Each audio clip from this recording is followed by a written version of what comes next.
Lucy, okay ka lang ba? Tara, dadala ka sa clinic.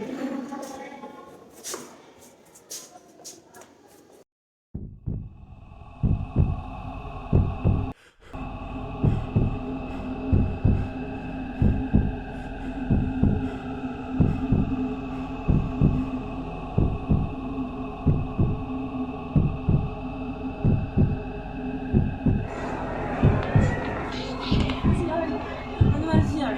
Ano ba to? Bakit naman si CR? Kanino?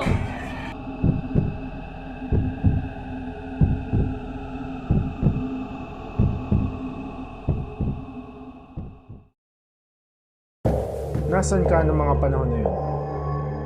Pauwi na ako. Pero may nakalimutan ako kaya bumalik ako. At nakasalubong ko si Lucy. Natapil ako siya kaya tinulungan ko siya. At pumunta kami sa clinic. Nasaan ka ng mga panahon na yun? Pababa pala po ako ng hagdan kung papunta po ako sa CR. At nung nakapunta na po ako sa CR, may nakita po ako isang katawan. Hindi ko po may mukhaan kung sino po yun. At nung nakita po yun, nagpanik po agad ako. Kaya tumakbo po ako. At nung tumatakbo po ako, dun ko po nakasalubong si Raven. At sinabi ko po sa kanya yun. At agad po kami humingi ng tulong. At ang bukas lang po nun ay yung clinic. Kaya wala po akong kasalanan.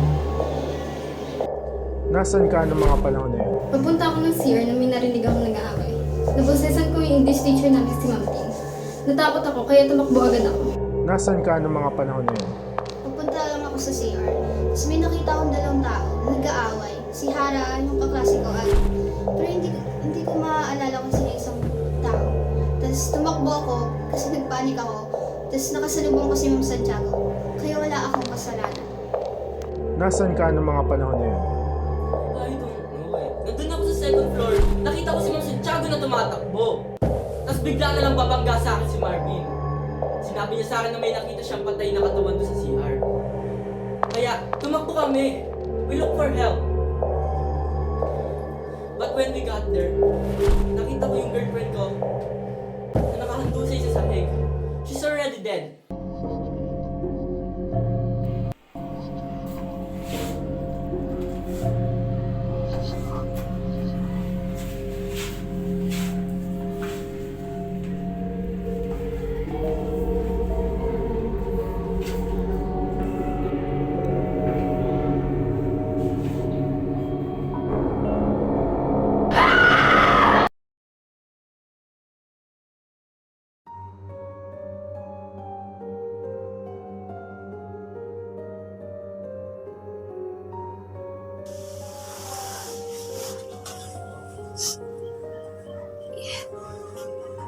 Please.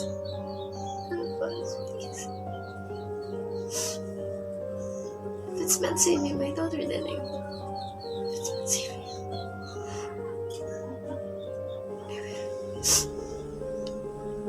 Please, save us.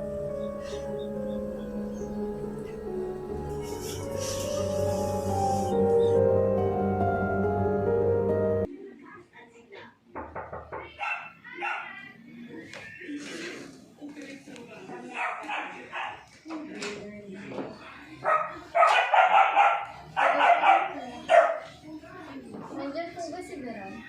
Anita si Veron, pasok ka.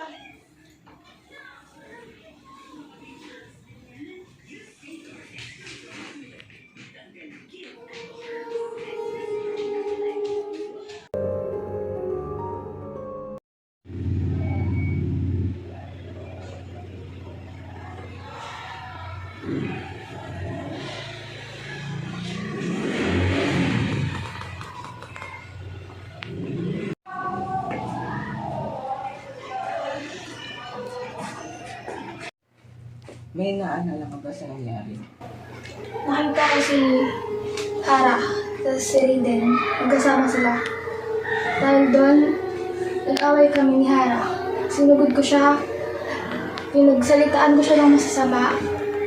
Pagkatapos mo kunin yung nagpapasaya sa akin, sorry lang? Bakit? Sorry lang ba yung katumbas na Raiden? Tapos, bigla na lang dumating si Lucy. Ika! Tika na! Hinigilan niya kami, pero natulak niya ako. Nahimatay ako, pero alam ko lang.